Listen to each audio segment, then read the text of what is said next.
ಸನ್ಮಾನ್ಯ ಅಧ್ಯಕ್ಷರೇ, ನಾವು ಕಳೆದ ವಾರ ಈ ಅಬಕಾರಿ ಇಲಾಖೆಯಲ್ಲಿ ಕಾಂಗ್ರೆಸ್ ಪಕ್ಷ ಅಧಿಕಾರಕ್ಕೆ ಬಂದ ಮೇಲೆ ಭ್ರಷ್ಟಾಚಾರದ ಕೂಪಾಗಿರುವಂಥ A1 ಇಲಾಖೆ ನಂಬರ್ 1 ಅಪರಾಧಿ ನಂಬರ್ 1 ಅಂತಿರಲ್ಲ, ಅಪರಾಧಿ ನಂಬರ್ 1 ಇಲಾಖೆ ಅಬಕಾರಿ ಇಲಾಖೆ.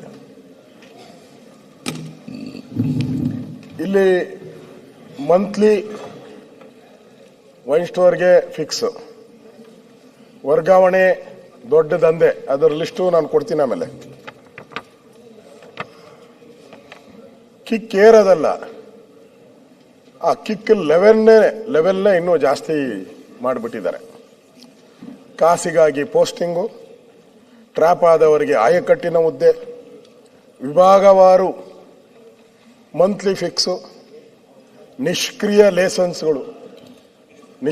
ಲೇಸನ್ಸ್ಗಳಿಗೆ ಅದಕ್ಕೆ ಜೀವ ಆಕ್ಸಿಜನ್ ಕೊಡುವಂಥದ್ದು, ನಿಷ್ಕ್ರಿಯಕ್ಕೆ ಆಕ್ಸಿಜನ್ ಕೊಡೋದು. ಹೊಸ ಬಗೆಯ ಈ ಥರದ ಭ್ರಷ್ಟಾಚಾರ ಅಬಕಾರಿ ಇಲಾಖೆಯಲ್ಲಿ ನಡೀತಾ ಇದೆ. ಇದರಿಂದ ಇಲಾಖೆಯಲ್ಲಿ ದಿನನಿತ್ಯ ಒಂದೊಂದು ಆಡಿಯೋ ವಿಡಿಯೋ ಬರ್ತಾನೆ ಇದೆ. ದಿನನಿತ್ಯ ಒಂದೊಂದು ಆಡಿಯೋ ವಿಡಿಯೋ ಎಲ್ಲ ಬರ್ತಾ ಇದೆ. ಇದು ಕರ್ನಾಟಕಕ್ಕೆ ಸೀಮಿತ ಆಗಿಲ್ಲ, ರಾಷ್ಟ್ರ ಮಟ್ಟದಲ್ಲೂ ಸುದ್ದಿಯಾಗಿದೆ, ಆಲ್ ಇಂಡಿಯಾ ಚಾನೆಲ್ಸ್ ಅಲ್ಲೂ ಸುದ್ದಿಯಾಗಿದೆ. ನಾವು ನಿನ್ನೆಯಿಂದನೂ ಹೇಳ್ತಾ ಇದ್ದೀರಿ, ಸಿದ್ದರಾಮಯ್ಯನವ್ರ ಬಗ್ಗೆ ನಿನ್ನೆಯಿಂದನೂ ಕಾಮೆಂಟು. ಸಿದ್ದರಾಮಯ್ಯನವರು ಮೌನ ಮೂರ್ತಿ ಸಿದ್ದರಾಮಯ್ಯ ಆಗೋಗ್ಬಿಟ್ಟಿದ್ದಾರೆ. ಅಬಕಾರಿ ಇಲಾಖೆಯಲ್ಲಿ ಮೌನ ಮೂರ್ತಿ ಸಿದ್ದರಾಮಯ್ಯನವರು ನಾವು ನೋಡ್ತಾ ಇದ್ದೀರಿ. ಅದ್ರ ಬಗ್ಗೆ ಅವರು ಚಕಾರ ಮಾತೂ ಆಡ್ತಾ ಇಲ್ಲ. ಚುನಾವಣೆಗಳಿಗೋಸ್ಕರ ಹಣವನ್ನು ಕಲೆಕ್ಟ್ ಮಾಡಿ ಬೇರೆ ರಾಜ್ಯಗಳಿಗೆ ಚುನಾವಣೆ ಕಳಿಸ್ತಾ ಇದ್ದಾರೆ ಅಂತ ಈಗಾಗಲೇ ಆಪಾದನೆಗಳು ಬಂದಿದೆ. ಇದು ಒಂದು ಕಡೆ, ಅದನ್ನ ಕಡೆ ಈ ಸರ್ಕಾರ ನಾವು ಚರ್ಚೆಗೆ ಹೋಗ್ತಾ ಇದ್ದೀರಿ. ಈಗ ಇದೇನೋ ನರೇಗಾ ಇದರ ಬಗ್ಗೆ ಜಿ ಬಗ್ಗೆ ಚರ್ಚೆ ನಡೀತಾ ಇದೆ. ಗಾಂಧೀಜಿ ಹೆಸರು, ಗಾಂಧೀಜಿಯ ಆದರ್ಶಗಳು, ಗಾಂಧೀಜಿಯ ಉದ್ದೇಶಗಳು, ಗಾಂಧೀಜಿಯ ಕನಸನ್ನ ನೆನಸು ಮಾಡುವಂತ ಒಂದು ಕೆಲಸವನ್ನ ಕಾಂಗ್ರೆಸ್ ಪಾರ್ಟಿ ಮಾಡುವಂಥದ್ದಕ್ಕೆ ನಾವೆಲ್ಲ ಹೊರಟಿದ್ದೀರಿ ಅಂತೇಳಿ ನಿನ್ನೆನೂ ಕೂಡ ಹೇಳಿದ್ದಾರೆ. ಪದೇ ಕಾಂಗ್ರೆಸ್ ನಾಯಕರುಗಳಿಗೂ ಕೂಡ ಈ ಗಾಂಧಿ ಹೆಸರನ್ನ ಉಲ್ಲೇಖ ಮಾಡ್ತಾ ಇದ್ದಾರೆ. ಇಡೀ ಸರ್ಕಾರ ಒಂದ್ ಕಡೆ ಗಾಂಧಿ ಹೆಸರನ್ನ ಹೇಳ್ತಾ ಇದ್ದೀರಾ, ಗಾಂಧಿ, ಮಹಾತ್ಮ ಗಾಂಧೀಜಿ, ಗಾಂಧಿ ಅಂತ. ಅವರ ಆದರ್ಶನೇ ನಮಗೆ ಭಗವದ್ಗೀತೆ ಅಂತ ಹೇಳಿದ್ದೀರಾ. ನಿಮ್ಮ ಸರ್ಕಾರದ ಭಗವದ್ಗೀತೆ ಏನು? ನಿಮ್ಮ ಸರ್ಕಾರದ ಭಗವದ್ಗೀತೆ ಬೇಕಲ್ಲ. ಸಂವಿಧಾನ ಬರೆದವರು ಅಂಬೇಡ್ಕರ್ ಅವರು, ಈ ದೇಶಕ್ಕೆ ಸ್ವಾತಂತ್ರ್ಯ ತಂದು ಕೊಟ್ಟವರು ಗಾಂಧೀಜಿಯವರು. ಗಾಂಧೀಜಿ ಆದರ್ಶ ನಿಮ್ಮ ಇಲಾಖೆ ಏನ್ ಮಾಡ್ತಾ ಇದೆ? ಗಾಂಧೀಜಿ ಆದರ್ಶ ಪಾಲನೆ ಮಾಡಬೇಕಲ್ಲ ನಿಮ್ಮ ಇಲಾಖೆಯವರು. ಸುಮ್ಮನೆ ಒಂದು ಝಲಕ್ ಕೊಡ್ತೀನಿ. ರಾಜ್ಯದ ಮುಖ್ಯಮಂತ್ರಿಗಳು ಹಾಗೂ ಉಪಮುಖ್ಯಮಂತ್ರಿಗಳು ಹಾಗೂ ಸಂಪುಟ ದರ್ಜೆಯ ಸಚಿವರು ಹುಬ್ಬಳ್ಳಿಗೆ ಆಗಮಿಸುತ್ತಿದ್ದಾರೆ. ಮಟ್ಟೂರು ರಸ್ತೆಯಲ್ಲಿ ಕರ್ನಾಟಕ ಗೃಹ ಮಂಡಳಿ ವತಿಯಿಂದ ನಿರ್ಮಾಣಗೊಂಡಿರುವ ಕರ್ನಾಟಕ ಗೃಹ ಮಂಡಳಿ ವಸತಿ ಯೋಜನೆಗೆ ಅಡಿಯಲ್ಲಿ ನಿರ್ಮಾಣಗೊಂಡಿರುವ ಮನೆಗಳ ಫಲಾನುಭವಿಗಳಿಗೆ ಹಂಚಿಕೆ ಮಾಡುವ ಕಾರ್ಯಕ್ರಮದ ಉದ್ಘಾಟನಾ ಕಾರ್ಯಕ್ರಮವು ಇರುವುದರಿಂದ ಸುಮಾರು 1.5-2 ಲಕ್ಷ ಜನ ಕಾರ್ಯಕ್ರಮಕ್ಕೆ ಬರ್ತಾರೆ. ಸದರಿ ಕಾರ್ಯಕ್ರಮದಲ್ಲಿ ಭಾಗವಹಿಸುವ ಸಾಧ್ಯತೆಗಳು ಇರುತ್ತವೆ. 2 ಲಕ್ಷ ಜನ ಬರ್ತಾರೆ. ಆದ್ದರಿಂದ ಸರ್ಕಾರ, ಅಧಿಕಾರಿ ಅಂದ್ರೆ ಸರ್ಕಾರ, ಆಮೇಲೆ ನಮ್ಮವರಲ್ಲ ಅಂತ ಹೇಳ್ಬಿಡ್ಬಾರ್ದು. ನಾನು ಇವರನ್ನೇ ಎಲ್ಲ ಅಂದ್ಬಿಡ್ತಾರೆ ನಮ್ಮ CM ಅವರು.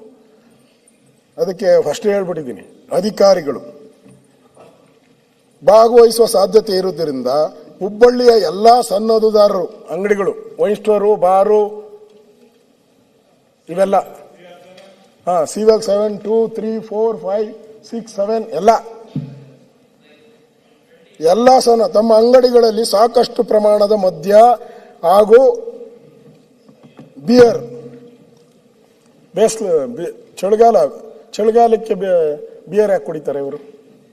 ಅದು ಬಿಯರನು KSTCL ಡಿಪೋದಿಂದ ಪಡೆದು ಸರ್ಕಾರದ ಉದ್ದೇಶ ಹೆಚ್ಚಿನ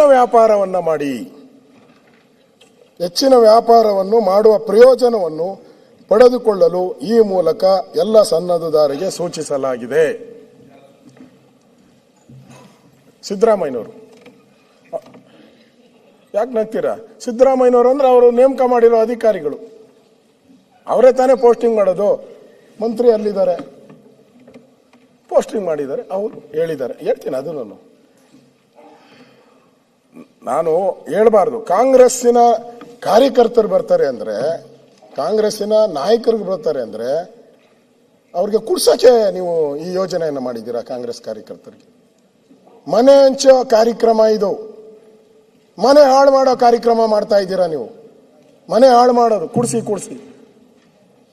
ಮಹಾತ್ಮ ಗಾಂಧೀಜಿ ಹೇಳಿದ್ರು, ಕುಡಿತವನ್ನ ರದ್ದು ಮಾಡಿ, ಕುಡಿತ ಮಾಡಿದ್ರೆ ಮನೆ ಹಾಳಾಗುತ್ತೆ ಅಂದ್ರು.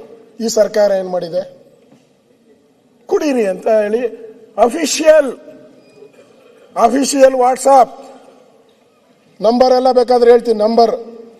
Number 7204606020 WhatsApp group.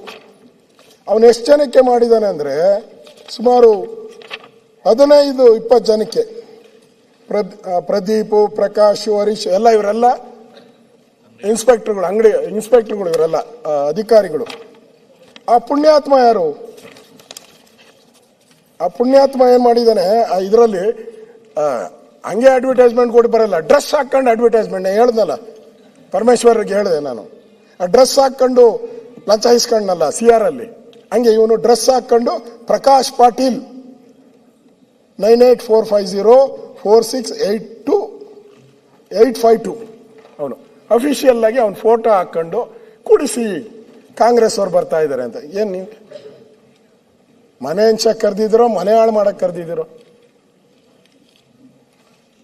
ಆಯ್ತು, ಅದನ್ನು ಅಲ್ಲಿಗೆ ಬಿಡ್ತೀನಿ ನಾನು. ಸರ್ಕಾರ ನೀವು ನಮ್ದೇನೋ ಅದೇನೋ ಹೇಳಿದ್ರಲ್ಲ, ಇಲ್ಲ ಅದು ನಮ್ದು ಶಾಂತ, ಅದೇನೋ ಏನು ಹೇಳಿದೆ, ಸಂವೇದನೆ ಪಾಠ ಹೇಳ್ಕೊಟ್ಬು. ನಾನು ಇಲ್ಲಿ ಕೂತ್ಕೊಂಡ ವಿವೇಚನೆ ನಾನು ಇದಾದ್ಮೇಲೆ ಅಧ್ಯಕ್ಷರೇ ಸ್ವಲ್ಪ ಗಂಟ್ಲು ಇದಿತ್ತು, ಅಲ್ಲಿ ಕುಡಿಯೋಣ ಅಂತ ಹೋದೆ. 12 ಸರಿ ಹೇಳಿದ್ದಾರೆ ಆ ಸಂವೇದನೆ ಪಾಠನ. ನಮ್ಗೆ ಹಿಂದೆ ಸಂಧಿ ಪಾಠ ಹೇಳಿದ್ರು, ನೆನ್ನೆ ಪೂರ್ತಿ ಸಂವೇದನೆ. ಇದೇನಾ ನಿಮ್ ಸಂವೇದನೆ? ಇಲ್ಲ ಅವನ ಕಳ್ಳ ಮಾಡ್ಬಿಟ್ಟಿದ್ದಾನೆ ನನಗೆ ಗೊತ್ತಿಲ್ಲಪ್ಪ ಅಂತ ಹೇಳಿದ್ರೆ ಅವನ ಮೇಲೆ ಯಾಕೆ ಆಕ್ಷನ್ ತಗೊಂಡಿಲ್ಲ?